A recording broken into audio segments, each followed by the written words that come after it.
Cayenne pepper moves blood. It's one of the best circulatory stimulants there is. It's not a nervous system stimulant like your caffeines or your tobacco. It's a blood stimulant.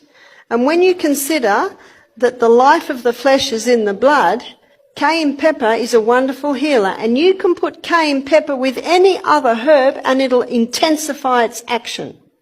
So let's begin by looking at how you can use cayenne pepper internally. By the way, how would you take it? Well, a medicinal dose may be 1/4 teaspoon in a little bit of water and throw it down. Won't it burn? Well, I prefer to call it tingle. It might feel like it's burning, but it will never burn. Internally, it'll heal a stomach ulcer because what the cayenne does, it causes a constriction of any open blood vessels. So just for a moment, let's look at externally.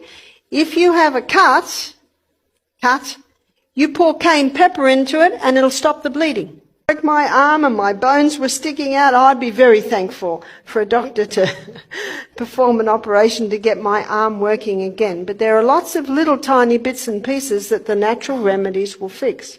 So any cut, put the cayenne pepper on it. Yes, it will hurt, but it's already hurting, and remember, it'll settle down and then bind it up because it'll constrict the blood vessels and cause them to shut.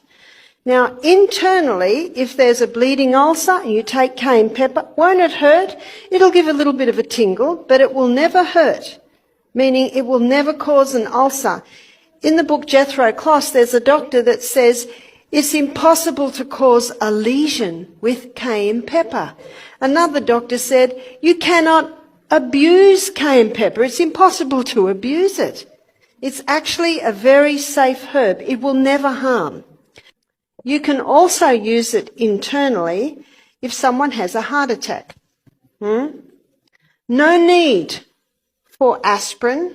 And by the way, it has been shown today that aspirin causes brain bleeds.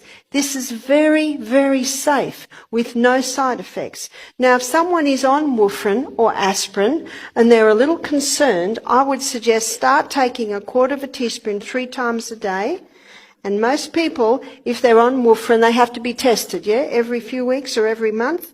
And the doctor will say, your blood's getting so thin, we can reduce your medication.